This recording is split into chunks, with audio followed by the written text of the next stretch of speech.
I want to talk quickly about another way to think about torque and how to go about visualizing it and calculating it when you're thinking about a problem. So we know that torque is the radius crossed with the force, which is, we can also find that by doing RF sine theta.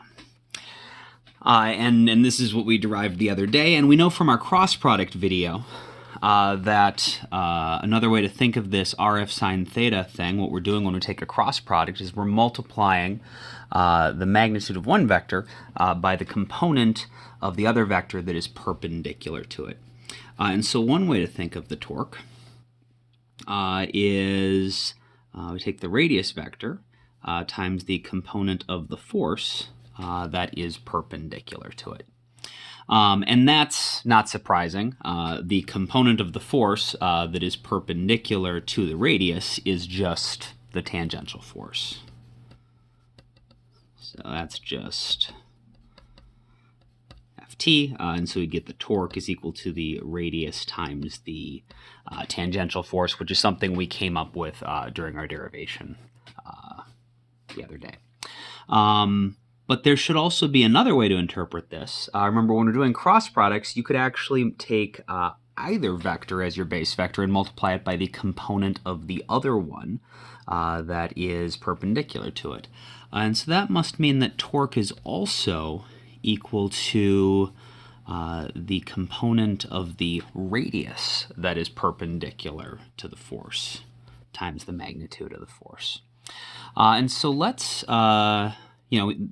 this one we know this is just multiplying that tangential component of the force, but what does it mean to take the component of the radius that's perpendicular to the force?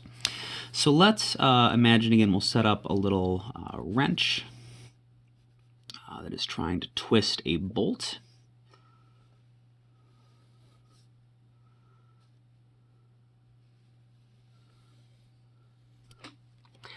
And so imagine we grab onto the end of the wrench, which would normally be really effective, except we pull at a really awkward angle. And so we are applying our force at an angle like this. At, this radius. And so using this interpretation, that torque is the radius times the perpendicular component of the force, which we know is just that tangential component of the force, we could think of this as, we find that tangential component of the force, which is going to be, so if this is theta, and so this is F sine theta.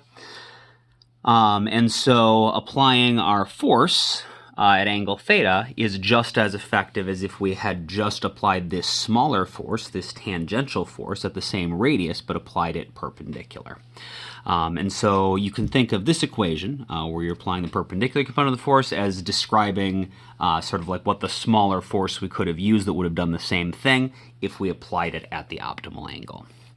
And so this one is saying, well, what if we apply the full force, but at a different radius? We know that this is not an optimal way to, an optimal angle to apply our force. And so if we did apply this full force at the optimal angle at 90 degrees, but it's still going to have this reduced effectiveness, it must be the same as applying that force to a smaller radius. And we can see exactly what that looks like if we extend our force just as a dashed line, just sort of see what's going on, and then find the angle where that is perpendicular to a radius vector coming from our center of rotation. We can imagine instead having a smaller wrench pointing along here, where we would take our full force and apply it in that tangential direction perpendicular to our radius, but we would be applying it at this new smaller radius. And so this, you can see, is, we got our right triangle here. If this is theta, this is going to be theta. And so this is the component of the radius. We've got our radius. You can think of this, we got our two components here. This is the component of the radius that is perpendicular to our force. Which we would find, since it's the opposite side, is equal to r sine theta. And so we could take the full force and apply it at this smaller radius. That would be just as effective as applying the full force at this larger radius at this less than optimal angle.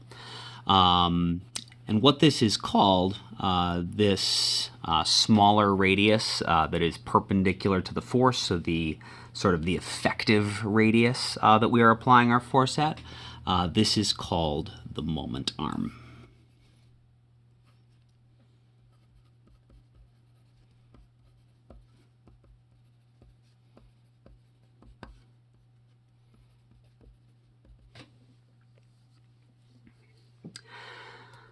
So, applying large force at a large radius at a suboptimal angle is the same as applying either a smaller force at the same radius, as long as you apply it perpendicular, and that smaller force is the tangential force, or it's the same as applying the full force at a smaller radius, but again at a 90-degree angle, and we call this effective radius, the radius we might as well be using because that's all we're accomplishing, the moment arm.